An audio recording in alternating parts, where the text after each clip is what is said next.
Кто смотрел фильм Мэла Гибсона «Апокалипто», наверняка обратил внимание, язык, на котором говорят актеры, подозрительно напоминает татарскую речь. Фильм снят на одном из языков индейцев майя. Слова разобрать сложно, но, например, когда злодей кричит лапе ягуара «Бар, жугар», это напоминает интонацию обычного председателя колхоза, обращающегося к Аул-Малайна. Согласно данным Мичиганского университета и Института генетики РАН, генетическая родина народов Америки – район Горного Алтая. Индейские этносы майя, иракези, сиу, апачи, алиуты, кечуа и аймара инки являются носителями гаплогруппы Q, встречающейся также у тюркских народов.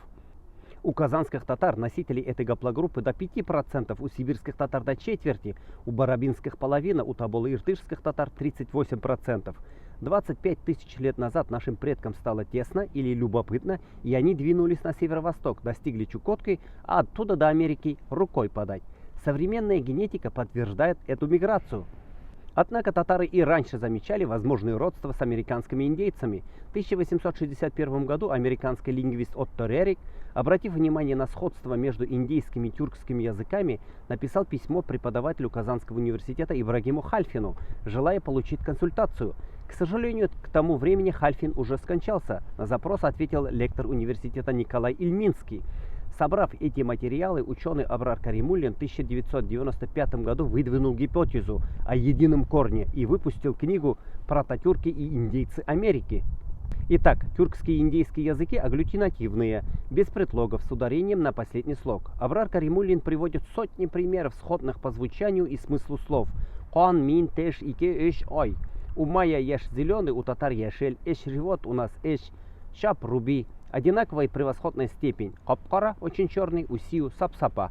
Схожие окончания экта, йокта, ауще, ахще. Многие слова, связанные с кругом, у нас начинаются со слога ку. Кыпше, куис, кыймак, кыбек, кыпше, кыяш.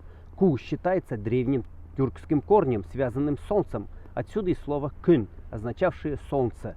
Тюрки почитали кын, тенгре. Майя тоже поклонялись солнцу, а верховное божество, связанное с солнцем, называли как? Ну и древние имена подозрительно похожи, как лапа ягуара, Акбуре белый волк, Алабуга пегий бык. Ну и сейчас также Акбарс, Гульшат радостный цветок, Айнур лунный свет, Айгиза путешествует по луне. Судьба американских индейцев сложилась трагически, но языки сохранились, духовное родство сохраняется. Исследования в этом направлении могли бы дать много нового, обогатить языки, дать понимание древнейших связей. Если вы встретите индейца, скажите ему «Халляр нищек», есть шанс, что душой он вас поймет. В фильме индейцы показаны дикарями, я прошу обратить внимание только на язык.